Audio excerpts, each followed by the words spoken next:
Students, मैं विवेक वानखेड़े और हम यहाँ पे पढ़ रहे हैं national income and aggregates economics class 12। उसमें अभी हमने लास्ट वीडियो में कन्वर्जन की प्रैक्टिस की, जिसमें एक एग्रीगेट को दूसरे एग्रीगेट में कन्वर्ट कैसे किया जाता है। अब हम देख रहे हैं कि एग्रीगेट्स बेसिकली है क्या। एग्रीगेट्स को समझना बहुत ही आसान है, इतना आसान है कि बस आपको उसके वर्ड का जो भी एग्रीगेट के अंदर अल्फाबेट्स आ रहे हैं उन अल्फाबेट्स का मीनिंग आपको समझना है और आप एग्रीगेट की डेफिनेशन अपने आप ही बना सकते हैं। और जो मैं आपको अभी बता रहा हूं ये एग्रीगेट्स की डेफिनेशन याद करने का सबसे आसान तरीका, एकदम इजी। आपको सिर्फ एग्रीगेट के एक एक अल्फाबेट से रिलेटेड एक एक चीज को दिमाग में रखना है और बाकी काम अपने आप ही हो जाएगा, डेफिनेशन अपने आप ही बन जाएगी। ठीक, सो ये अलग अलग एग्रीगेट्स होते क्यों हैं? अलग अलग एग्रीगेट्स इसलिए होते हैं, देखो इकोनॉमी तो एक ही है, मतलब इंडिया की इकोनॉमी तो एक ही है, उसमें काफी सारे प्रोडक्ट्स जो भी बना रहे हैं लोग वो बना रहे हैं, प्रोडक्शन हो रहा है, सर्विसेज दी जा रही है, इंडिया से बाहर भी चीजें जा रही है, इंडिया में बाहर के लोग आके भी बना रहे हैं, सारी चीज टाइप की बात है। ये अलग अलग एग्रीगेट्स ये आपको हेल्प करते हैं ये जानने में कि आप यदि किसी एक पर्टिकुलर पर्सपेक्टिव से उस इकोनॉमी को समझना चाह रहे हैं या फिर आप ये देखना चाह रहे हैं कि बाहर के लोगों ने क्या बनाया है या फिर यहाँ के लोगों ने कितना बनाया है, यहाँ पे कितना बनाया गया है वगैरह वगैरह, तो इसके लिए आपको अलग अलग एग्रीगेट्स की जरूरत पड़ती है। तो it is just to have a look to of the same economy, is just to have a look of the same economy with a perspective of different angles or maybe with different perspective itself। तो मतलब अलग अलग perspective, अलग अलग angles से उस economy को देखने के लिए हमको अलग अलग एग्रीगेट्स की जरूरत पड़ती है। सबसे काम के उसमें कौन सा है? नेशनल इनकम, एनएनपीएफसी हमने देखा है। अब हम जरा एग्रीगेट्स के बारे में देखते हैं और फिर एक एक करके इन 8 एग्रीगेट्स के बारे में देख लेते हैं। Okay, first, each aggregate has a specific meaning, use and method of measurement। हर एक पर्टिकुलर एग्रीगेट का एक स्पेसिफिक मीनिंग है। मैंने आपसे क्या कहा था कि जो एग्रीगेट के अल्फाबेट्स हैं, यदि आप उन अल्फाबेट्स का मतलब समझ लेंगे तो आप उसकी डेफिनेशन खुद ही बना पाएंगे, क्योंकि हर एक एग्रीगेट का मीनिंग अलग है, दूसरे से थोड़ा सा ही अलग है लेकिन अलग है, और उसी से रिलेटेड उसका यूज भी है। जैसे कि एक यदि मैं बात करता हूँ डोमेस्टिक इनकम की और मैं मुझे निकालना है नेशनल इनकम, तो डोमेस्टिक इनकम वाला फिगर मेरे लिए किसी काम का नहीं है। यदि मैं नेशनल इनकम जानना चाहता हूँ तो मुझे डोमेस्टिक इनकम को नेशनल इनकम में कन्वर्ट करना पड़ेगा। तो मुझे ये तो पता होना चाहिए कि डोमेस्टिक इनकम और नेशनल इनकम में डिफरेंस क्या है। यदि मुझे ये क्लियर हो गया कि डोमेस्टिक इनकम और नेशनल इनकम में क्या डिफरेंस है, तब मैं इजीली समझ पाऊंगा कि what am I lagging at in that figure of domestic income. Okay, so specific meaning, specific use and definitely separate method of measure। अलग अलग की मेथड्स भी अलग अलग है, जिसमें से कुछ हम पढ़ने भी वाले हैं और बाकी का तो जो है फिर वो उससे कन्वर्ट हम कर लेंगे। ठीक, okay. Goods and services can not be added in terms of quantity. Now what is this? ये इकोनॉमी में बहुत सारे गुड्स और सर्विसेज प्रोड्यूस किए जाते हैं, ये आपको पता है। ये जितने भी गुड्स एंड सर्विसेज प्रोड्यूस किए जाते हैं, यदि हम कहें कि ओवरऑल कितने गुड्स प्रोड्यूस होते हैं, तो आप जो चीज लीटर में काउंट करते हैं या किलो में काउंट करते हैं या टन में काउंट करते हैं, उसको आप क्वांटिटी किसी और से कैसे मैच करेंगे? लीटर को किलो से कैसे कंपेयर करेंगे? किलो को may be number of pieces से कैसे आप कंपेयर करेंगे? उसको आप नंबर ऑफ आवर्स जो सर्विस में कोई प्रोवाइड करता है उससे कैसे कंपेयर करेंगे? एक मोबाइल बनाना और एक बंदे की हेयर कट करना, इन दोनों को आप कंपेयर कैसे करें? मतलब there is going to be a lot of complexity यदि आप अलग अलग यूनिट्स को ऐड करके ये देखना चाहें कि आपकी इकोनॉमी में एक्चुअली प्रोडक्शन कितना हुआ। तो ये बहुत ही एक इरिटेटिंग सा काम हो जाएगा और रादर कभी सक्सेसफुल ही नहीं हो पाएगा, क्योंकि जितने प्रोडक्ट्स उतने वेरियस टाइप्स की यूनिट्स भी हैं, उसके मेजरमेंट अलग अलग, तो आप उनकी वैल्यूज को आपस में कंपेयर कैसे करेंगे? तो उसके लिए आपके पास एक बहुत ही सिंपल सॉल्यूशन है। क्या सॉल्यूशन है? आप उसको मनी के टर्म्स में, मतलब आप सर्विस को भी मनी में कन्वर्ट कर लो, आप गुड को भी मनी में कन्वर्ट कर लो, आप जो लीटर में काउंट होता है उसको भी मनी में कन्वर्ट कर लो, किलो वाले को भी मनी में कर लो, यूनिट्स वाले को भी मनी में कर लो और नंबर ऑफ आवर्स वाले सर्विस को भी मनी में कन्वर्ट कर लो। मतलब हर किसी को कॉमन यूनिट मनी में कन्वर्ट कर लेते हैं और मनी में कन्वर्ट करके फिर जानते हैं उसके बारे में कि भाई इकोनॉमी में क्या होगा। तो फॉर एग्जांपल जब भी हम कभी जीडीपी की बात करते हैं, ग्रोथ रेट की बात करते हैं, तो वो all in terms of money. जो प्रोडक्शन कैपेसिटी है, सब बोलते हैं नरेंद्र मोदी जी अभी कह रहे थे कि भाई 5 ट्रिलियन इकोनॉमी बनानी है। देखो टारगेट रखने में कोई बुराई नहीं है ना, छोटा टारगेट रख रहे हो, बड़ा टारगेट रखेंगे तो ज्यादा जील से काम करेंगे उसके। बच्चों को हम सिखाते हैं स्कूल में कि बेटा टारगेट ऐसा रखो, एकदम अनअचीवेबल अलग बात है, बट क्या कभी कोई और है ही नहीं क्या 5 ट्रिलियन की है तो सही, उससे भी ज्यादा की हम क्यों नहीं बन सकते। तो ये टारगेट एक अचीवेबल टारगेट, यदि कोई बंदा ये टारगेट रखता है कि मुझे वर्ल्ड रिकॉर्ड ब्रेक करना है, जैसे मिल्खा सिंह ने रखा था कि मुझे वर्ल्ड रिकॉर्ड ब्रेक करना है, हो सकता है वो एक डिबेट का टॉपिक है कि मिल्खा सिंह ने वर्ल्ड रिकॉर्ड ब्रेक किया या नहीं किया, वो एक डिबेट का टॉपिक। लेकिन ये बात सही है कि वर्ल्ड रिकॉर्ड को चेस करने के चक्कर में उसने काफी सारे ऐसे अवार्ड्स, फाइनेंशियली अपने आप को वर्ल्ड लेवल पे प्रूव किया, इंडिया के एथलीट्स को आगे लेके गए। ये वर्ल्ड रिकॉर्ड को चेस करने के चक्कर, हो सकता है कि वर्ल्ड रिकॉर्ड ना भी मीट हुआ, पिक्चर में दिखाया था हुआ है, कुछ लोग कह रहे नहीं हुआ, उसमें हमको जाना ही नहीं, पर वर्ल्ड रिकॉर्ड को चेस करने में उसने कितना कुछ अचीव कर दिया वो हमको देखना। इसलिए टारगेट हमेशा थोड़ा बड़ा। तो मनी के टर्म्स में जब हम चीजें मेजर करते हैं तो हमको थोड़ी सी क्लैरिटी हो जाती है कि हम सबको आपस में कंपेयर कैसे करें। तो ये चीज है, इसीलिए हम हर किसी को मनी के टर्म्स में कन्वर्ट कर लेते हैं। ठीक, तो हम सबसे पहले स्टार्ट करते हैं। सबसे पहला हमारा एग्रीगेट, जो कि हमारा फेवरेट भी है, हमको पता भी है और बहुत बार हम बोलते भी, जीडीपी। तो जीडीपी का फुल फॉर्म क्या है? Gross domestic product at market price. GDP, gross domestic product at market price, ये हमको पता है, कैसे बनाया था वो भी पता है, उसको कन्वर्ट करते हमको आता है, तो कोई टेंशन लेने की बात नहीं। ओके, अब देखो पहला वर्ड क्या है? Gross. Gross, then market value. Gross market value मतलब मार्केट वैल्यू ये कहां से आया होगा? Market price. Gross market value of all goods and services. All goods and services कहां से आया होगा? P फॉर प्रोडक्ट, जो प्रोडक्शन की बात कर रहे हैं, प्रोडक्टिविटी की बात कर रहे हैं, all goods and services. Gross market value of all goods and services produced within the domestic territory of the country. Domestic कहां से आया होगा? D से, मतलब ग्रॉस का G, डोमेस्टिक का D, प्रोडक्ट का मतलब all goods and services produced, और MP मतलब मार्केट वैल्यू। तो अब जरा इसको समझते हैं कि ये कैसे बनाया गया। देखिए, फर्स्ट थिंग सारे में कॉमन रहती है, वो है प्रोडक्ट। तो प्रोडक्ट हर एक एग्रीगेट में P आता ही है, कॉमन है। प्रोडक्ट का एक चीज समझ लो कि only final goods and services will be counted. Only final goods and services, intermediate नहीं। तो प्रोडक्ट का एक ही मतलब है सब, इसलिए हमने उसको पहले लिखे। देन ग्रॉस, जीडीपी में क्या था? ग्रॉस था, जीडीपी में था ग्रॉस। मैं यहां लिख लेता हूं, जीडीपी एमपी पढ़ रहा है। ग्रॉस मतलब होता है कि इसमें डेप्रिसिएशन इंक्लूडेड है। हमने पिछली वीडियोस में देखा है कि ग्रॉस मतलब जिसमें डेप्रिसिएशन इंक्लूडेड है, जिसमें से डेप्रिसिएशन हटाया नहीं गया। जो चीज हटाई नहीं गई वो तो उसी में ऑलरेडी इंक्लूडेड होगी। तो ग्रॉस वैल्यू का मतलब है कि बिना डेप्रिसिएशन हटाए जो ग्रॉस वैल्यू, वो। D for domestic. डोमेस्टिक से क्या समझे हम? All units with in the domestic territory. Domestic से ये समझ रहे हैं all units with in the domestic territory. ठीक, बाय से नॉन रेसिडेंट्स और रेसिडेंट्स। अब ये डोमेस्टिक टेरिटरी की बात होगी। डोमेस्टिक टेरिटरी में सिर्फ रेसिडेंट्स की बात नहीं होगी, डोमेस्टिक टेरिटरी की बात होगी कि डोमेस्टिक टेरिटरी में सारा कुछ इंक्लूड है। तो जो नॉन रेसिडेंट भी बना रहा है हमारे यहाँ आके, वो भी तो हमारी डोमेस्टिक टेरिटरी का ही प्रोडक्शन है ना, हमारी डोमेस्टिक टेरिटरी में ही प्रोडक्शन होगा। तो जीडीपी की ग्रोथ के लिए इसलिए तो कहते हैं कि भाई फॉरेन इन्वेस्टर्स आ जाए, फॉरेन का पैसा यहाँ लगाए, कोई प्रॉब्लम नहीं है, क्योंकि वो तो देश को डेवलपमेंट करा दे ना। एप्पल यदि अपना मोबाइल चाइना के बदले इंडिया में प्रोड्यूस करेगा तो क्या इससे इंडिया का बेनिफिट नहीं? डेफिनेटली जो भी प्रोडक्शन इंडिया में हो रहा है वो चीज इंडिया के लिए बेनिफिशियल है।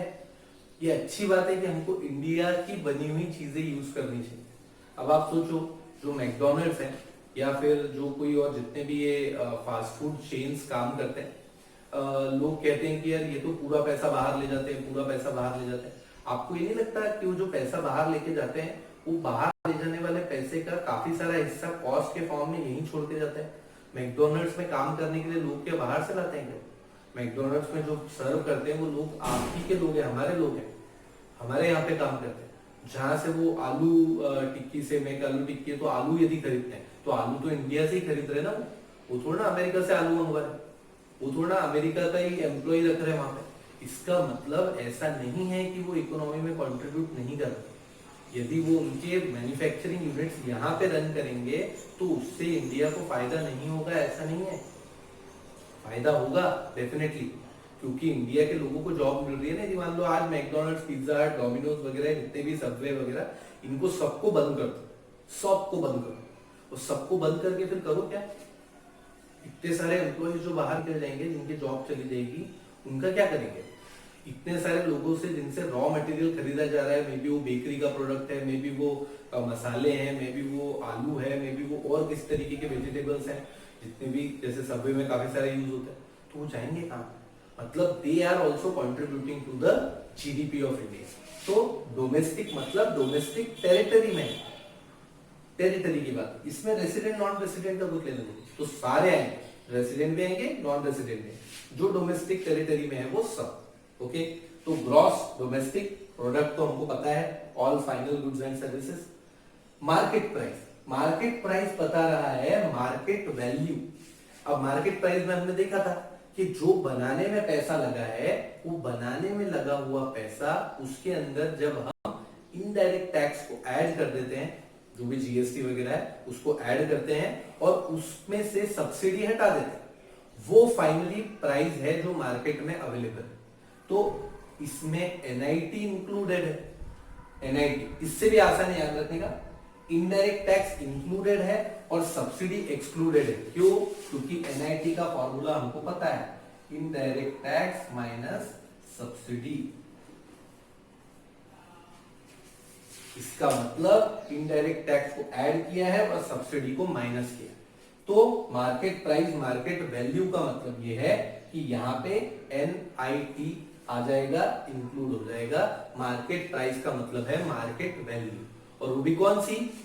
Gross, gross market value. अब इसकी जगह पे मान लो फॉर एग्जाम्पल, अभी तो ये देख लिया, ठीक है, प्रोडक्ट तो ये यहाँ पे कोई जरूरत नहीं है इसकी फिर से लिखने की, क्योंकि ये प्रोडक्ट मैंने ऊपर लिख दिया था, क्योंकि वो एक ही में इंक्लूड है।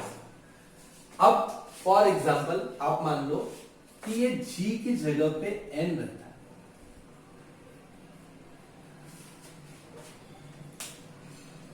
तो क्या हो जाएगी डेफिनेशन, क्या हो जाएगी बताओ? जीडीपी एमपी की जगह पे एनडीपी एमपी हो जाता है।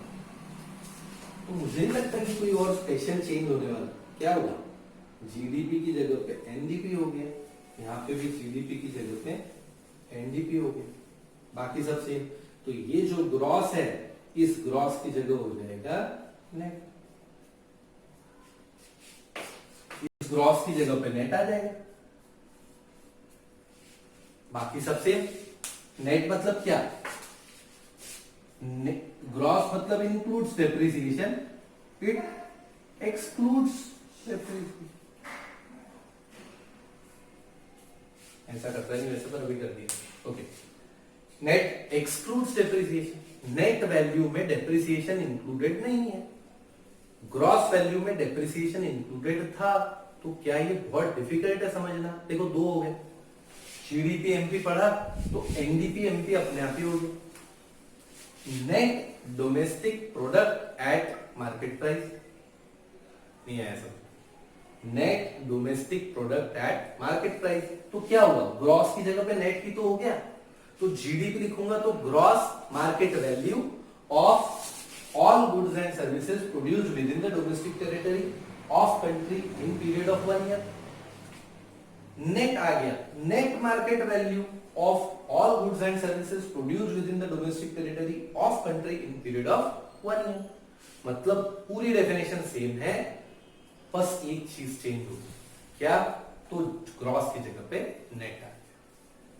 ठीक, ये आपको समझा छोटा छोटा चेंज। अब देखना, जीडीपी में डी की जगह पे एन आ जाएगा तो डोमेस्टिक की जगह नेशनल हो जाएगा। एमपी की जगह एफसी आ जाएगा तो मार्केट वैल्यू की जगह पे कॉस्ट ऑफ प्रोडक्शन या फैक्टर कॉस्ट वो आ जाएगा। एक बार उनकी सबकी डेफिनेशन यहाँ पे लिख लेता हूं मैं, और फिर हम उसको आपस में इधर थोड़ा समझ सकेंगे और कंपेयर करेंगे। ठीक,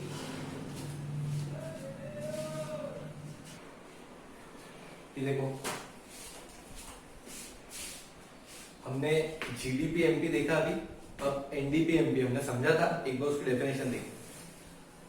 net market value, net N for net, market value किसके लिए? एमपी के लिए, of all final goods and services, मतलब पी के लिए, produced within the domestic territory, domestic of a country during a period of 1 year. इसका मतलब जो ग्रॉस वैल्यू थी अब उसकी जगह पे नेट वैल्यू है, लेकिन वैल्यू कौन सी है?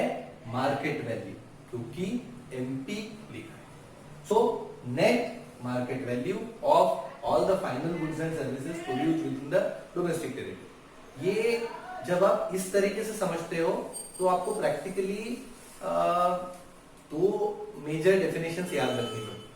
देख अभी मैं बताता हूं, एक तो ये डेफिनेशन जैसे जीडीपी के लिए याद रखी तो एनडीपी के लिए हो गया। अभी एक नेशनल वाली यदि आप याद रखोगे इसमें तो वो जीएनपी और एनएनपी के लिए हो जाए। मतलब ऐसे टोटल कुल मिला के 8 के 8 नहीं याद रखना, 4 याद कर लो, बाकी के 4 याद रह जाए, ऐसा है। और उन 4 में भी छोटा सा ही वेरिएशन है, इसलिए मेजर तो 2 ही कुछ चीजें याद रखनी है, बाकी तो आपको याद है। यदि आप हर एक जो अल्फाबेट है इस प्रेजेंटेशन में उस एक वर्ड का मतलब यदि आप याद रख लेते हैं तो आपको डेफिनेशन लिखने में कोई प्रॉब्लम नहीं। अब जैसे अगला वाला देखो, जीडीपीएफसी। अब जीडीपीएफसी में क्या क्या देखो, हम खुद ही बना लेंगे। जीडीपीएफसी क्या चाहिए? ग्रॉस मार्केट वैल्यू, नहीं मार्केट वैल्यू नहीं, क्योंकि मार्केट वैल्यू एमपी के लिए लिखते हैं, एफसी के लिए मार्केट वैल्यू नहीं लिखते। एफसी तो क्या है? एफसी फैक्टर कॉस्ट, मतलब जितने भी फैक्टर्स ऑफ प्रोडक्शन थे उन फैक्टर्स ऑफ प्रोडक्शन को कितनी पेमेंट की गई, मतलब एक्चुअली में इस मार्कर को बनाने में कितने रुपए लगे, एक्चुअली इसको बनाने में कितने, मार्केट में कितने का बिक रहा है वो मार्केट प्राइस, लेकिन एक्चुअली इसको बनाने में कितने रुपए लगे। तो it is a money value of this, मतलब इसकी मनी वैल्यू क्या है, किसी को भी यदि ये बनाना है तो कितने का बना पाएगा, तो that is money value. So gross, G है तो ग्रॉस तो है ही, ग्रॉस मनी वैल्यू चेंज हो गया। मेरा ये जो डेफिनेशन लिखने का तरीका है ना, इससे डेफिनेशन एक बार में याद रहती। अब आप देखो जीडीपी एमपी की डेफिनेशन में ग्रॉस की जगह नेट कर दिया था तो एनडीपी एमपी की डेफिनेशन बन गई। अब जीडीपी एफसी में सिर्फ मार्केट वैल्यू की जगह पे मनी वैल्यू लिखना है, क्योंकि पहली डेफिनेशन में मार्केट वैल्यू था, अब मनी वैल्यू लिखना है।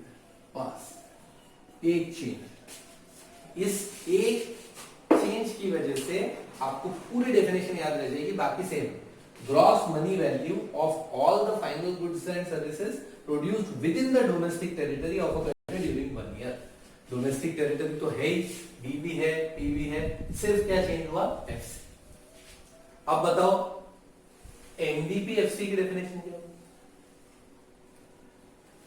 एनडीपी बहुत डिफिकल्ट नहीं, बिल्कुल भी डिफिकल्ट नहीं है, अब तो हमको आ गया।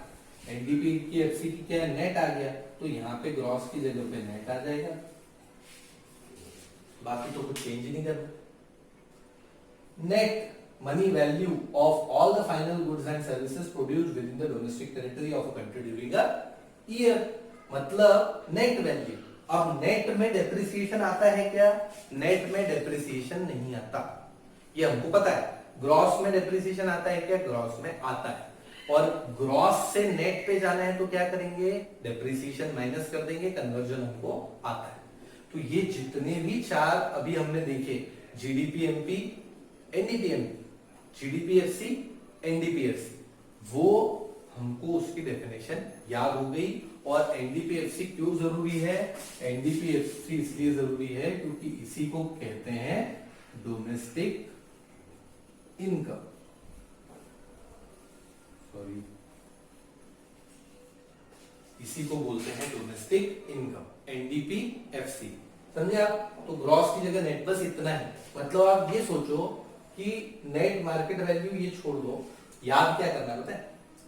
Of all the final goods and services produced within the domestic territory of a country during 1 year, बस इतना याद है।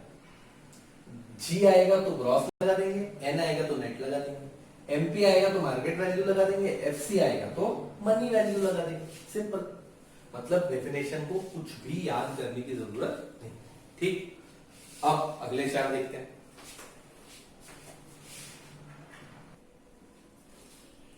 ओके, सो हम यहां पे आ गए। अब लास्ट वाला चार, अब जो अभी तक हमने देखे जिसके अंदर भी डी था, जीडीपी, एनडीपी, चाहे एमपी हो या एफसी, वो चारों डोमेस्टिक कॉन्सेप्ट। डोमेस्टिक का मतलब डोमेस्टिक टेरिटरी में होने वाला प्रोडक्शन, चाहे वो नॉर्मल रेसिडेंट करे या नॉन रेसिडेंट करे, कोई भी करे। ठीक, अब देखो, अब नेशनल वाले कॉन्सेप्ट आ गए। नेशनल वाले मतलब एन बीच में आ गया और कुछ। ठीक है, डोमेस्टिक कॉन्सेप्ट में डी था, नेशनल कॉन्सेप्ट में एन, इतने। देखो क्या डिफरेंस है।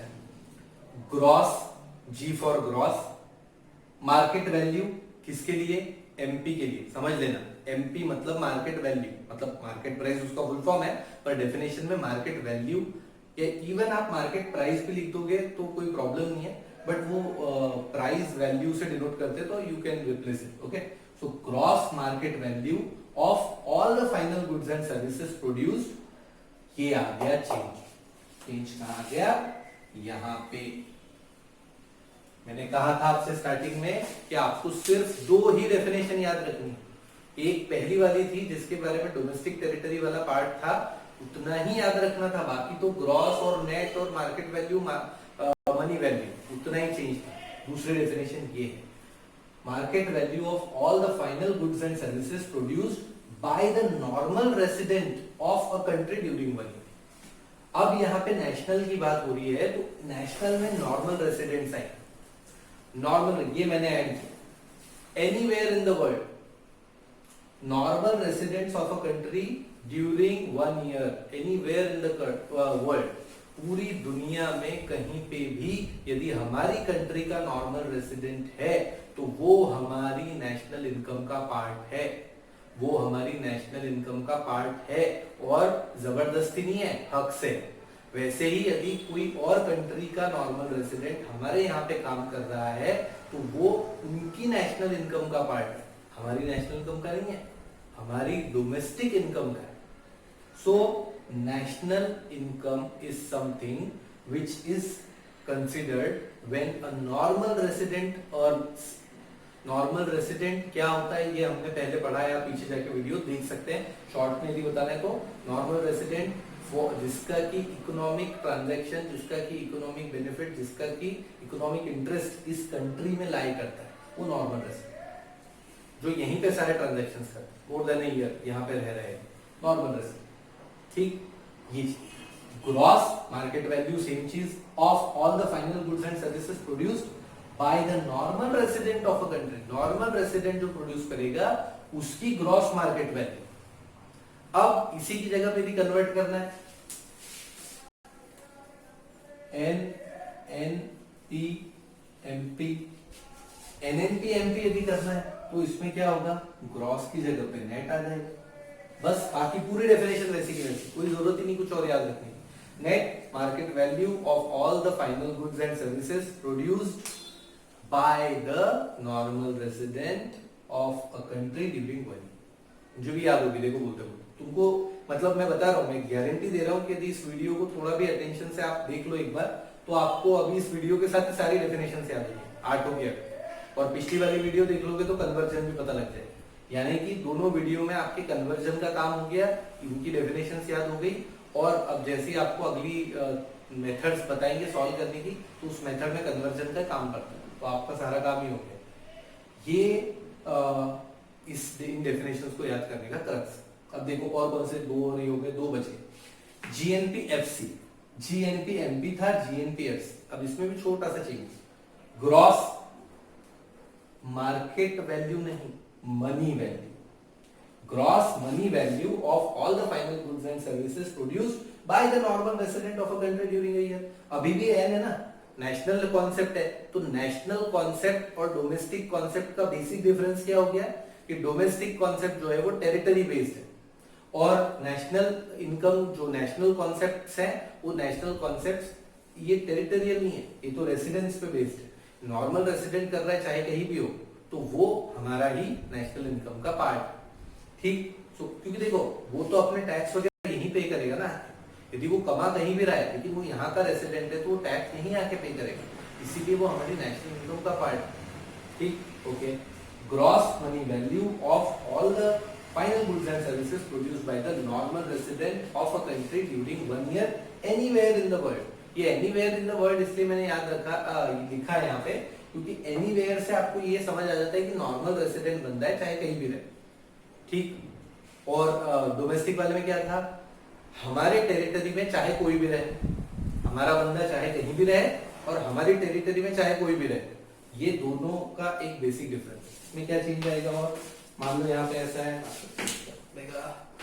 GNPFC की जगह पे NNPFC ये लिखिए, तो नेट नेशनल प्रोडक्ट इसको करना है तो ग्रॉस की जगह पे यहाँ पे नेट आ जाएगा।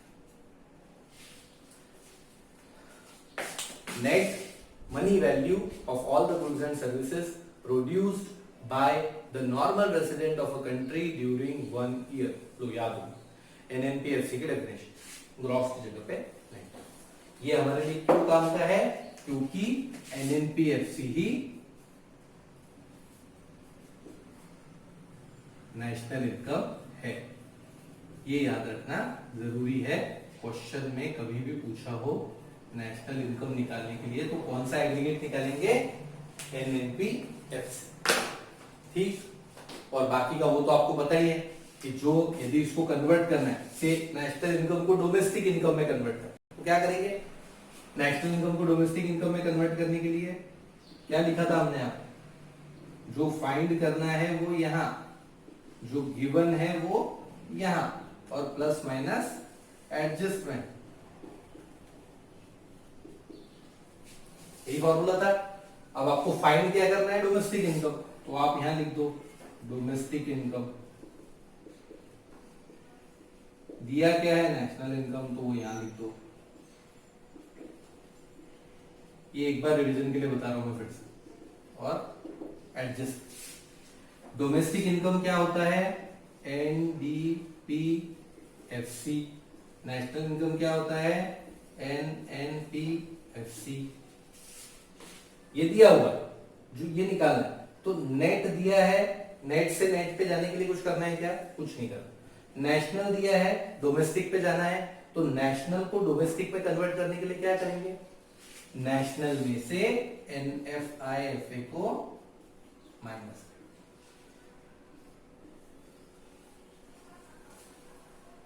बस। Net factor income from abroad, इसका मतलब नेशनल में से यदि आप factor income from abroad, net factor income from abroad को यदि माइनस कर देंगे तो आपका डोमेस्टिक है। मतलब बाहर के टेरिटरी में काम करके कितने लोग आप पैसा लेके आए हैं उसको हटा दो तो डोमेस्टिक आ गया, और डोमेस्टिक में इसको ऐड कर दो, डोमेस्टिक में जो इतना प्रोडक्शन हुआ साथ में बाहर से इतने लोग लेके आ गए, और वो भी नेट वैल्यू, यानी कि जिनको हमने दिया है वो भी चला गया उसमें, ठीक है। तो नेट वैल्यू को जब यहाँ पे ऐड कर दिया तो नेशनल कॉन्सेप्ट, मतलब ये कन्वर्जन हो गया। ये डेफिनेशन याद होगी और प्रैक्टिकली सिर्फ 2 ही डेफिनेशन याद करनी, 2 से ज्यादा याद ही नहीं रखनी, बस वही है कि भाई ये यहाँ पे बाय द नॉर्मल रेसिडेंट और with in the domestic territory, वो 2 डिफरेंस यदि आपने याद रख लिए तो आपको सारे के सारे 8 डेफिनेशंस लाइन से याद होंगे, ठीक। तो अभी के लिए ये था।